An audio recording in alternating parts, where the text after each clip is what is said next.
Era más estanco todo, digamos, ¿eh?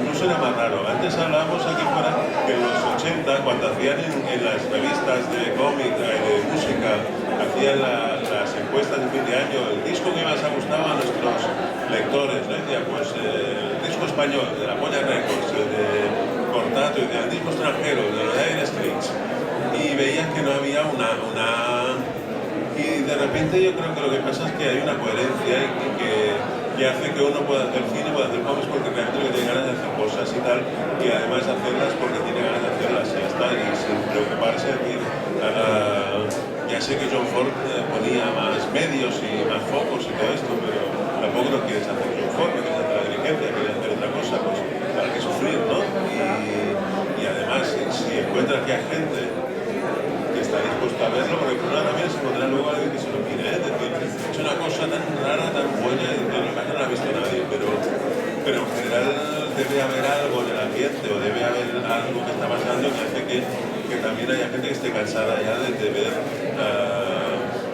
otra comedia de Hollywood o de ver otra canción de amor o lo que sea, ¿no? Que haya cosas que estén un poco más vivas y esto está, en general está más vivo. Si puedo apuntar algo al respecto para unir un poco lo que decía Carlos con lo que dice Manuel. Y es que sí que es verdad que las nuevas tecnologías democratizaron un poco el rollo de la producción cultural. Pero esto viene pasando desde principios del siglo XX, es decir, hasta mediados del siglo XX, como los que hacían cultura eran todos hijos de la digamos, alta aristocracia, los Borges y todo esto, tú ves que decían, Borges decía, pues yo leí Beowulf, El Quijote y no sé qué, ¿no? Y todos habían leído lo mismo, porque en realidad había tan poca gente produciendo cultura porque tenías que tener más o menos la vida solucionada. A partir de que crece la clase media, pues la cultura empieza a generarse muchísimo más, ¿no? Entonces nace un poco la cultura popular, la novela negra, tal, la ciencia ficción, y ya entonces empieza a ser más difícil coincidir con qué cosa lees, ¿no? Porque tú puedes ser un intelectual de la hostia y no coincidir con ningún puto autor, con otro tipo que también se la pasa leyendo, y no coincidir ni con uno, y decir, no, eso no lo conozco, no, eso tampoco, no sé qué. Y entonces a partir también de la explosión de la tecnología se democratiza aún más la cultura, digamos. Antes para poder hacer una pieza audiovisual tenías que conseguir un tipo que te pusiera la pasta, porque el fílmico era muy caro, revelarlo era muy caro, las luces tenían que tener temperatura, color, era muy caro, y ahora, incluso cuando sale el HD, era muy caro tener una cámara HD, te estaba a gastar 2.000, 3.000 euros por una cámara HD, y ahora por 150 euros puedes tener una cámara HD, con lo cual eso democratiza mogollón la cultura. Y el hecho de hacer TVOs también, digamos, de alguna manera, hay un montón de gente haciendo TVOs, para mí para hacer TVOs no hay que saber dibujar, hay que saber contar con imágenes, no dibujar. Y hay un montón de gente que no sabía dibujar pero que quería hacer TVOs y que empieza a hacer TVOs rotoscopiando imágenes, ¿no? Como puede ser desde Querido Antonio hasta Moderna de Pueblo. Y todo eso lo único que hace es enriquecer el medio, porque la gente que era súper ombliguista del medio, que leía solo TVOs y que hace TVOs, se mantiene en los mismos márgenes. Y la gente que ve cine y estudia cine y hace cine, pues se mantiene en los mismos márgenes. Pero alguien que viene del mundo del TVO o viene del mundo de no sé qué y empieza a hacer, se mete en otros ámbitos, pues termina siendo algo mucho más original porque no está encorsetado por el dogmatismo del medio. Y eso me parece bueno y positivo, por supuesto. Bueno, volviendo un poco a esto de que los dibujantes no conducen y tal, la verdad es que después de montar la charla me di cuenta de que, joder, pues los 4 autores que hay aquí, los 4 hacen humor, ¿no? Y empecé a pensar, ¿quién más podría haber venido a la charla? Joaquín Reyes, por ejemplo, Miguel Noguera, incluso Manuel Bartual, Carlos Areces, etc.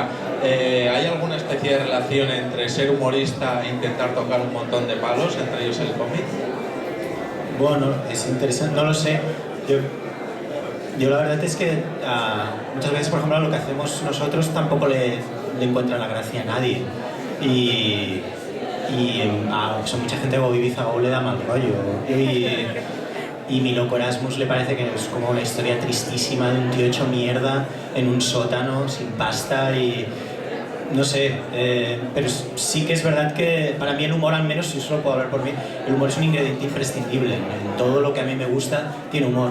Desde la música, para mí, no sé, para mí James Brown tiene humor, o Prince, o Thelonious Monk, o toda la música que escucho tiene humor. En el cine, todo el cine que me gusta, Polanski o quien sea, tiene humor. Y es un ingrediente que no puedo, no necesariamente tiene que ser el centro, pero es fundamental. Y no hay ninguna obra de arte que me guste o me llame la atención que no tenga presente algún tipo de humor. Para mí es imprescindible eso. Sí, ¿no? Yo opino también más o o menos igual, el humor es importante. En mi caso concreto, por ejemplo, yo sí que es verdad que cada vez me alejo mucho más del gag. O sea, no me sale de manera natural, y quizás las historias sí que tengan algo de humor en el trasfondo, pero sí que estoy muy lejos del gag. Cada vez más lejos. Sí, eso por lo que dice Carlos, claro, el humor no tiene por qué tener gags. Eso es verdad que en un dogmatismo, una especie de cosa ahí súper cuadriculada de humor igual gags. No, el humor es una mirada o una intención de mirar, es un tono, ¿no? Más bien, es un tono, ¿no? Creo que en realidad había... Por supuesto que hay otros medios como la literatura y tal, que como tienen muchísimos más años, pues ya han pasado por un montón de etapas que por ahí medios del siglo XX, como el cine o el cómic, pues todavía estamos pasando y nos encontramos con el dogmatismo de editores, lectores o de autores del mismo medio. Esto de eso no tiene gags, ¿no? De hecho me contaba Liniers hoy una anécdota muy graciosa, que cuando empezó a publicar lo mismo, no sé si Liniers me dejará contarlo porque por ahí le quito el highlight, pero bueno, ¿no? Lo cuento igual. Liniers me contó que cuando empezó a publicar la tira de Macanudo en La Nación, el director de arte le dijo: oye, pero podrías cerrar los gags, ¿no? Le dice, podrías poner un gags alguna vez. Y entonces él dijo, sí, y siguió publicando Macanudo, y el tipo le sigue diciendo, oye, mete un gags alguna vez, ¿sabes? Y entonces un día Liniers se pasó toda una semana publicando tiras que cada cuadro era un gags.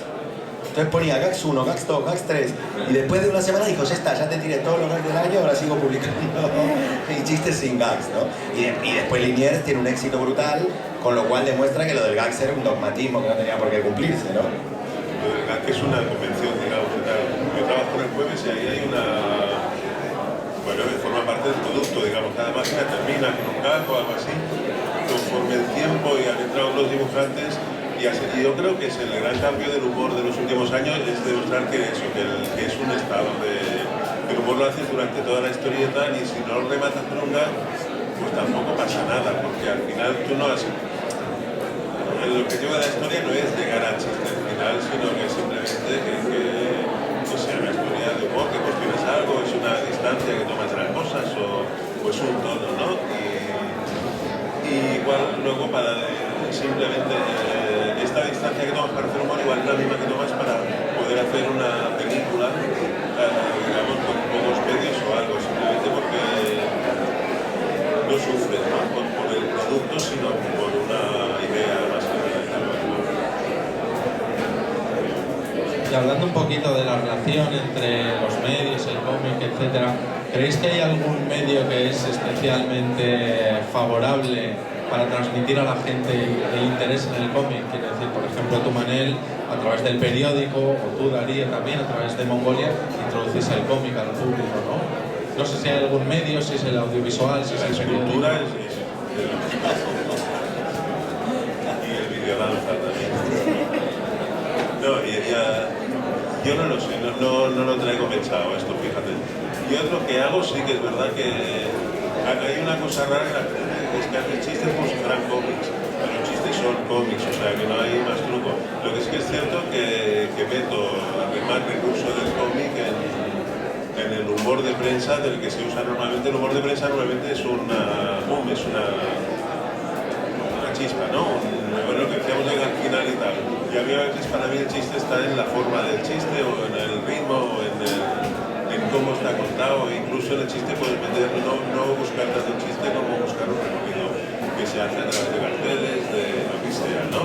Y son más raros. Pero bueno, en cualquier caso tampoco lo entendí muy bien la pregunta tuya.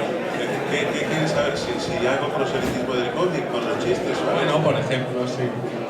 No, yo hago lo que tengo ganas de hacer, digamos, porque yo creo que es básico, y esto también te lleva a veces a poder hacer películas o poder hacer grupos de música y tal, que intentas pasártelo bien con lo que haces, porque para mí es súper importante, es muy, igual muy frívolo decir esto, pero para mí es muy importante pasármelo bien con mi trabajo y tal. De hecho, los trabajos con los que no me lo paso bien, normalmente se nota, decir que lo has quitado de encima, o que es algo que transmites, como un filtro de Photoshop, pues también el hecho de que tú has estado ahí, no riéndote del chiste mientras lo hacías, sino simplemente que vamos a hacer algo que esté bien y tal. Y pasármelo bien significa también cambiar mucho de registro, porque, pues aunque, hostia, no quiero decir nombres, ¿no? Pero por ejemplo, de hacer chistes chistes como de Fortes o de Bigote tal, que ha sido toda su carrera igual, pues igual no le evoluciona, pero es una cosa que, hostia, me daría más pereza, no sé, tienes que hacer, y a mí siempre me gusta, incluso has hecho cómic más ortodoxo de la mariquita, lo que sea, de meter formas distintas de hacer el TV. No por empatar al lector y decirme lo que sé hacer, sino por mí, porque a veces cuando llegan muchas páginas de la mariquita, el problema principal es que te sigue interesando hacer esa puta página de la que vamos a ver, ¿qué coño hago con esto? Y tienes que buscar algo para que te interese a ti, porque si ya no te interesa a ti, evidentemente le va a interesar a nadie, y está la cosa. Y igual entonces lo de hacer cine, hacer otras cosas forma parte de lo mismo, ¿no? Bueno, estar buscando formas distintas de contar tu rollo a la gente, de una que se le interesa, como este,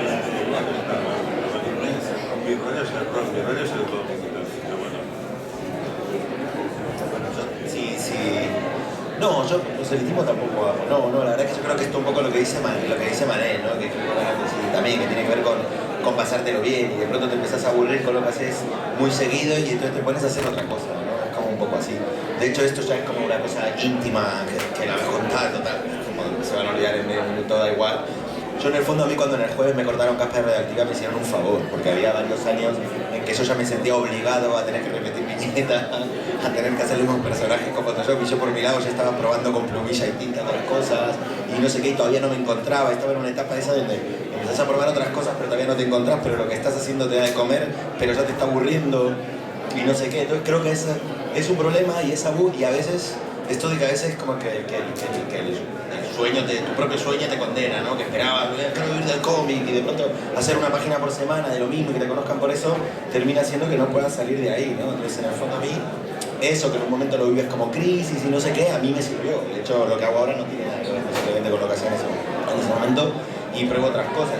¿Sí? Cuando me metí a hacer animación con papeles recortados cuadro a cuadro, o cuando me metí a hacer otras cosas, tenía que ver un poco con esta necesidad de seguir contando lo mismo, que es lo que decían ustedes, de un tono, de una forma de ver ciertas obsesiones, ¿no? Yo siempre digo que cuando Mauro entre algo va al metro, se fija cómo entra cada personaje al metro, cómo se sienta, qué es lo que hace, y Mauro lo puede contar en teatro, en un cómic, en una canción, ¿no? Pues yo cuando entro al metro lo que me fijo es el abuelo que tiene un bulto acá, ¿no? Y cosas así raras, el tipo que tiene un muñón y cosas así, y al final es como lo que termino intentando contar de diferentes formatos, pero porque también te cansas, ¿no? Y te aburrís de ti mismo.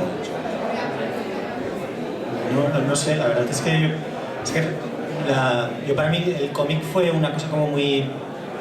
al empezar a hacer cosas, estaba muy obsesionado con el cómic y con Crumb y sobre todo con Robert Crumb, y me parecía muy interesante la sinceridad con la que explicaba sus historias, y de eso aprendí mucho, creo, y me lo llevé al desarrollar ese proceso. A mí personalmente me sacó del cómic.